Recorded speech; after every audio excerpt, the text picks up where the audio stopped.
Hello नमस्कार, मैं हमारे चैनल में आपका स्वागत है। हम आपको बहुत ही महत्वपूर्ण जानकारी देने वाले हैं। अस्थायी कर्मचारी, आउटसोर्स कर्मचारी, जो भी अस्थायी कर्मचारी, उनको लेकर बहुत ही महत्वपूर्ण खबर है। इसमें जो श्रम कानून लागू किया गया, इससे खासे नाराज हैं। इनका कहना है कि कानून को वापस लिया जाए, क्योंकि यह इनके विरोध में कानून है।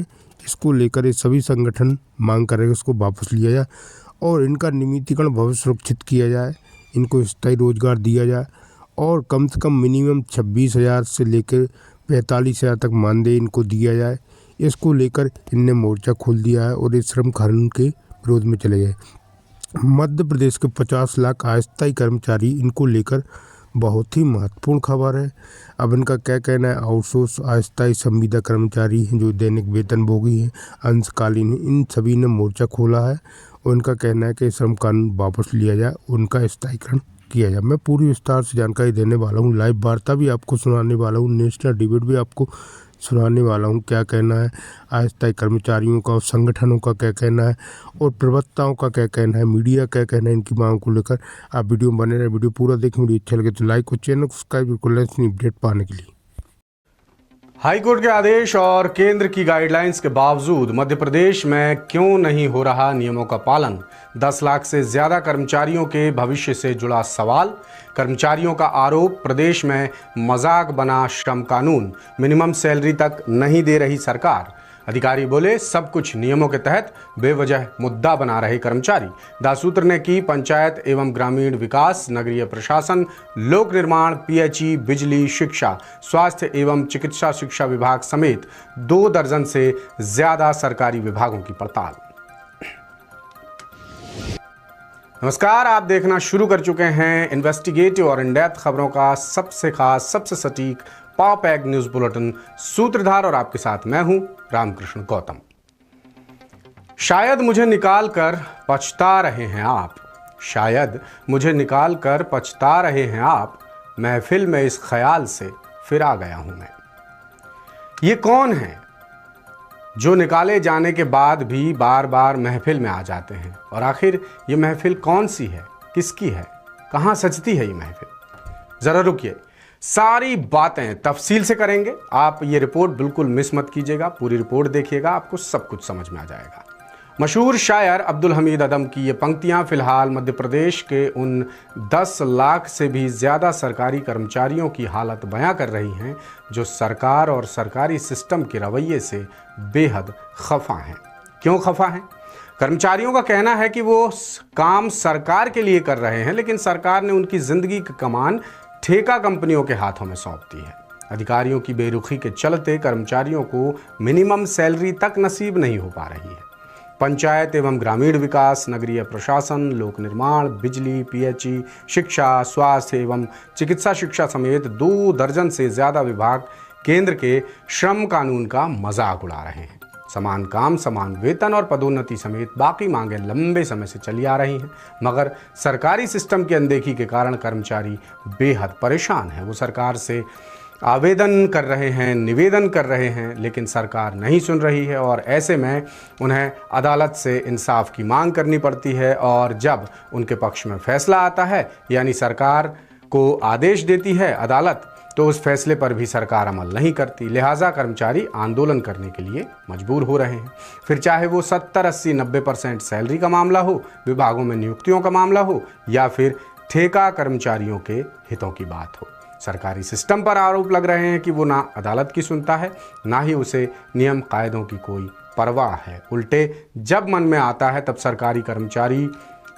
सरकारी अधिकारी कर्मचारियों को नौकरी से बाहर करने का आदेश निकाल देते हैं। ताज़ा मामला भी बिल्कुल ऐसा ही है, जिसका विरोध तेज हो गया है और सूबे के कर्मचारी एक बार फिर आंदोलन की राह पकड़ने वाले हैं। कौन है ये कर्मचारी, कब करने वाले हैं आंदोलन, क्यों ये बवाल मचा हुआ है? देखिए भोपाल से हमारे ब्यूरो चीफ संजय शर्मा की ये खास रिपोर्ट। हाईकोर्ट के आदेशों और केंद्र की गाइडलाइंस तक नहीं मान रहे मध्य प्रदेश के अधिकारी। 10 लाख से ज्यादा ठेका कर्मचारियों के भविष्य से जुड़ा सवाल। आरोप, मिनिमम सैलरी तक नहीं दे रही सरकार, ठेका कंपनियां बना रही शिकार। अधिकारी बोले सब कुछ नियमों के तहत, बेवजह मुद्दा बना रहे कर्मचारी। सूत्र ने की पंचायत एवं ग्रामीण विकास, नगरीय प्रशासन समेत 2 दर्जन से ज्यादा विभागों की पड़ताल। मध्य प्रदेश के 10 लाख से ज्यादा ठेका सरकारी कर्मचारियों का मुद्दा एक बार फिर उबाल मार रहा है। कर्मचारियों का आरोप है कि प्रदेश में केंद्र सरकार के लेबर लॉ यानी श्रम कानून का मजाक बन रहा है। सालों से ठेका कंपनियों की मनमानी झेल रहे कर्मचारियों को उम्मीद थी कि नए लेबर लॉ से उन्हें राहत मिलेगी, लेकिन कानून की कुछ शर्तों ने उनके सारे अरमानों पर पानी फेर दिया, जिनमें सबसे अहम शर्त यह है कि अब कर्मचारियों की भर्ती, सैलरी, सुख सुविधाओं का जिम्मा ठेका कंपनियों के हवाले होगा। और यही शर्त कर्मचारियों के गले की फांस बन गई है, क्योंकि ठेका कंपनियों पर पहले से ही कर्मचारियों का शोषण करने के आरोप लगते आए हैं। इसी बीच हाल ही में केंद्र सरकार ने 4 श्रम कानूनों में बदलाव कर कर्मचारियों के लिए नई उलझन पैदा कर दी। ये मुद्दा समझने के लिए नए लेबर लॉ के कुछ अहम बिंदुओं पर नजर डालते हैं। कोडिफिकेशन 4 श्रम कानूनों वेतन, सामाजिक सुरक्षा, औद्योगिक विवाद और पेशेवर सुरक्षा को मर्ज किया गया है। वेतन निर्धारण, अब कर्मचारियों को न्यूनतम वेतन, बोनस और बाकी भत्ते देने की जिम्मेदारी ठेका कंपनियों की है। अस्थायी कर्मचारी, अस्थायी या ठेका कर्मचारियों को स्थायी कर्मचारियों की तरह वेतन और सुविधाएं मिलेंगी। ट्रेड यूनियन राइट्स, कर्मचारियों को ट्रेड यूनियन का गठन करने और उनसे जुड़ने का अधिकार मिलेगा। सामाजिक सुरक्षा, ठेका कर्मचारियों को भी अब ईपीएफ और ईएसआई जैसी सामाजिक सुरक्षा योजनाओं का फायदा मिलेगा। हड़ताल नियम, कर्मचारियों की हड़ताल पर सख्त नियम लागू हैं। 60 दिन पहले नोटिस देना जरूरी होगा। संस्थागत कार्यवाही, अनुशासनहीनता पर पहले से ज्यादा सख्त कड़ी सजा और पेनल्टी का नियम। औद्योगिक विवाद, अब न्यूनतम कर्मचारियों वाली कंपनियों पर श्रम विवाद का दायरा लागू नहीं होगा। वर्क फ्रॉम होम, कर्मचारियों को वर्क फ्रॉम होम की सुविधा दी जा सकती है अगर ये नीति कंपनियों के नियमों में शामिल है। अब नुकसान देखें तो काम और जिम्मेदारी में इजाफा होगा, यानी ठेका कर्मचारियों को स्थायी कर्मचारियों के मुकाबले ज्यादा काम करना पड़ सकता है। अस्थिरता, कर्मचारियों के अनुबंधों में अस्थिरता बनी रहेगी, जिससे वो लंबे समय तक स्थायी नहीं रह पाएंगे। कठोर नियम, अनुशासनहीनता या हड़ताल और आंदोलन करने पर सख्त नियम लागू हैं, जिससे कर्मचारियों की नौकरी तक जा सकती है। ठेका कंपनियों पर निर्भरता, अब कर्मचारियों को न्यूनतम वेतन, बोनस और बाकी भत्ते देने की जिम्मेदारी ठेका कंपनियों की है, यानी कंपनियों और कर्मचारियों पर सरकार का कोई दखल नहीं रह जाएगा, जिससे कंपनियों की मनमानी और कर्मचारियों के शोषण बढ़ने की आशंका जताई जा रही है। यानी कर्मचारी सरकार के लिए काम करेंगे, लेकिन उनकी जिम्मेदारी ठेका कंपनियां संभालेंगी। ये मामला मध्य प्रदेश के लिहाज से इसलिए भी गंभीर है क्योंकि प्रदेश में 10 लाख से ज्यादा ठेका कर्मचारी अलग अलग सरकारी विभागों में लंबे समय से काम कर रहे हैं, जिनमें माली से लेकर मैनेजर स्तर तक के कर्मचारी शामिल हैं। आरोप है कि ठेका कंपनियों के जरिए सरकार की सेवा कर रहे कर्मचारियों को मिनिमम सैलरी तक नहीं मिल रही है, जिसका प्रदेश में जबरदस्त विरोध हो रहा है। मध्य प्रदेश के विभिन्न विभागों में 10 से 15 लाख आउटसोर्स कर्मचारी निरंतर विगत 20 से 25 सालों से अपनी सेवाएं दे रहे हैं। मध्य प्रदेश के अंदर श्रम कानून लागू है और मध्य प्रदेश सरकार द्वारा ही न्यूनतम वेतन तय किया गया है, लेकिन ठेका कंपनियों द्वारा निरंतर श्रमिकों का शोषण किया जा रहा है।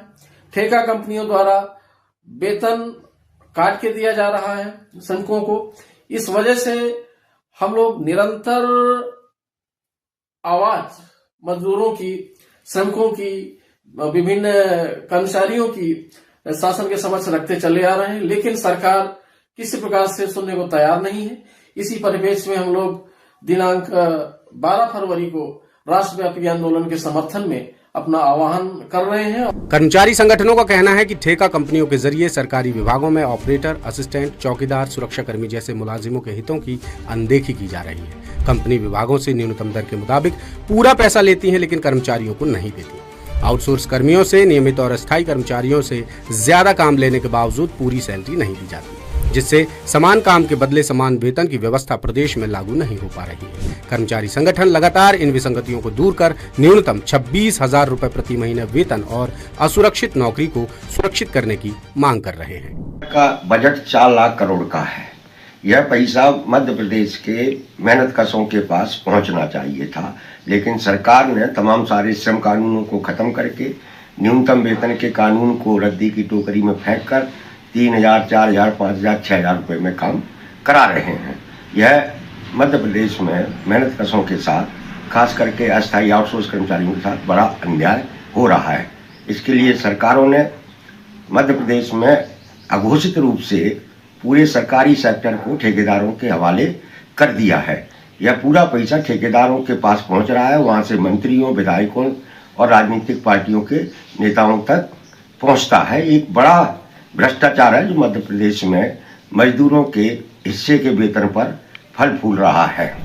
बात सिर्फ कर्मचारी संगठनों के आरोपों की ही नहीं है। खुद हाईकोर्ट भी कई बार सरकारी विभागों में समान काम के बदले समान वेतन और नियमों के मुताबिक बाकी सुविधाएं नहीं देने पर सख्त टिप्पणी कर चुका है, मगर विभागीय अधिकारियों पर कोई फर्क नहीं पड़ रहा है। जबकि सरकार का तर्क है कि सब कुछ नियम कायदों के मुताबिक ही हो रहा है। कर्मचारी बेवजह मुद्दा बना रहे हैं, लेकिन इससे कर्मचारी सहमत नहीं है और उनकी नाराजगी बढ़ती जा रही है। लिहाजा वो 12 फरवरी को नए सिरे से प्रदेश व्यापी आंदोलन करने की रूपरेखा बना रहे हैं।